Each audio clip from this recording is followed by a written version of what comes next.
Hey, babies. Gammy's outside on the farm. I'm going to read a book.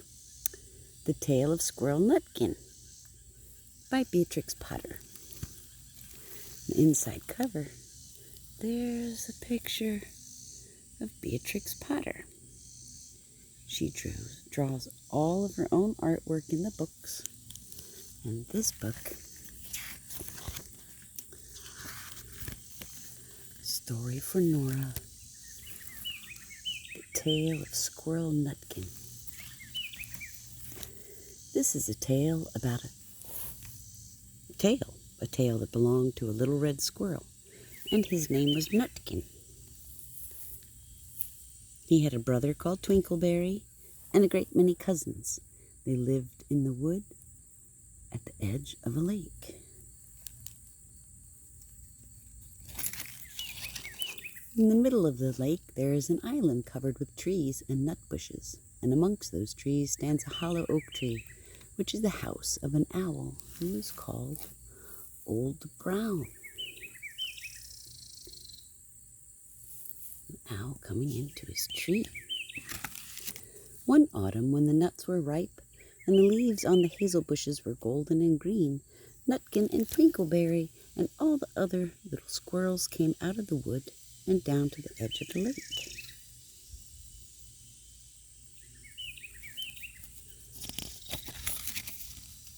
They made little rafts out of twigs, and they paddled away over the water to Owl Island to gather nuts. Each squirrel had a little sack and a large oar, and spread out his tail for a sail. There they go, little navy of squirrels on rafts. They also took with them an offering of 3 fat mice as a present for Old Brown, and put them down upon his doorstep. Then Twinkleberry and the other little squirrels each made a low bow and said politely, "Old Mr. Brown, will you favor us with permission to gather nuts up on your island?"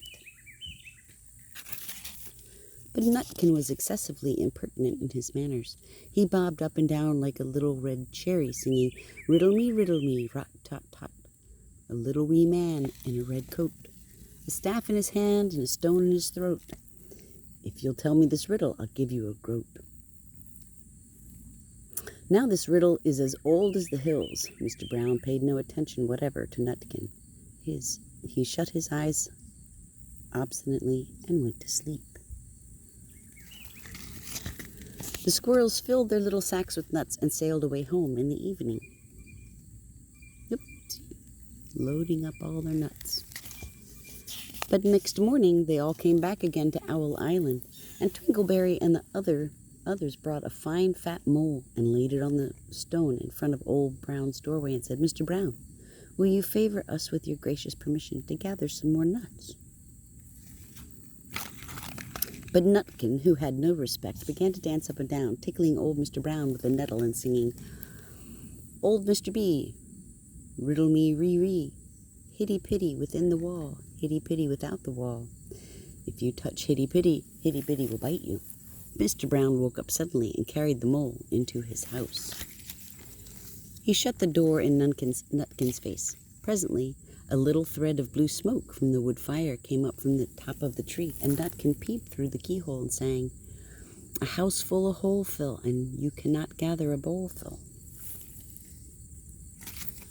The squirrels searched for nuts all over the island and filled their little sacks, but Nutkin gathered oak apples, yellow and scarlet, and sat upon a beech stump playing marbles and watching the door of old Mr. Brown. On the 3rd day, the squirrels got up very early and went fishing. They caught 7 fat minnows as a present for Old Brown. They paddled over the lake and landed under a crooked chestnut tree on Owl Island.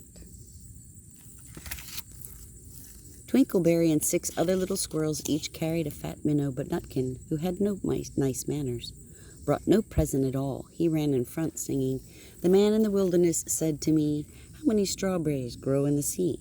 I answered him as I thought good, as many red herrings as grow in the wood." But old Mr. Brown took no interest in riddles, not even when the answer was provided for him. On the fourth day, the squirrels brought a present of 6 fat beetles, which were as good as plums in plum pudding for Old Brown. Each beetle was wrapped up carefully in a dock leaf fastened with a pine needle pin. But Nutkin sang as rudely as ever. Old Mr. Bee, riddle me ree, flower of England, fruit of Spain, met together in the shower of rain. Put in a bag, tied round with a string. If you'll tell me this riddle, I'll give you a ring. Which was ridiculous of Nutkin, because he had not got any ring to give to Old Brown. The other squirrels hunted up and down the nut bushes, but Nutkin gathered robin's pincushions off a briar bush and stuck them full of pine needle pins.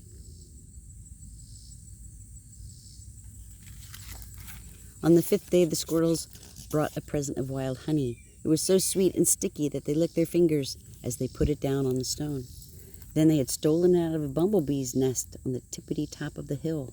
But Nutkin skipped up and down singing, hum a hum, buzz buzz, hum a buzz. As I went over Tippletown, I met a flock of bonny swine, some yellow-nacked, some yellow-backed. They were very bonniest swine that e'er went over Tippletown. Old Mr. Brown turned up his eyes in disgust at the impertinence of Nutkin, but he ate up the honey. The squirrels filled their little sacks with nuts, but Nutkin sat upon a big flat rock and played 9-pins with a crabapple and green fir cones. He's just playing. He's not gathering nuts, and I think he's irritating Old Brown the Owl. On the 6th day, which was Saturday, the squirrels came again for the last time. They brought a new laid egg in a little rush basket as a last parting present for Old Brown, but Nutkin ran in front, laughing and shouting, Humpty Dumpty lies in the beck, with the white counterpane around his neck. 40 doctors and 40 wrights cannot put Humpty Dumpty to rights. Now old Mr. Brown took an interest in eggs. He opened one eye and shut it again, but still he did not speak. Nutkin became more and more impertinent. Old Mr. Bee, hickamore, hackamore, on the king's kitchen door. All the king's horses and all the king's men couldn't drive hackamore, hickamore off the king's kitchen door. Nutkin danced up and down like a sunbeam, but still Old Brown said nothing. Nutkin began again. Arthur O'Bower has broken his band. He comes roaring up the land. The King of Scots, with all his power, cannot turn Arthur of the Bower. Nutkin made a whirring noise to sound like the wind, and he took a running jump right onto the head of Old Brown. Then all at once there was a flutterment and a scufflement and a loud squeak. The other squirrels scuttered away into the bushes. What do you think happened to Nutkin, jumping on Old Owl? When they came back very cautiously, peeping around the tree, there was Old Brown sitting on his doorstep, quite still, with his eyes closed, as if nothing happened. But Nutkin was in his waistcoat pocket. This looks like the end of the story, but it isn't. Looks like Old Brown is looking at Nutkin, pinning him on the ground. Old Brown carried Nutkin into his house and held him up by the tail, intending to skin him. But Nutkin pulled so very hard that his tail broke in two, and he dashed up the staircase and escaped out of the attic window.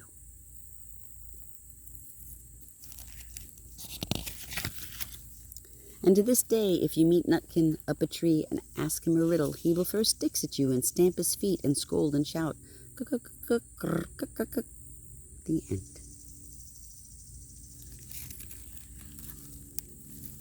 I love you, babies. I miss you all the time.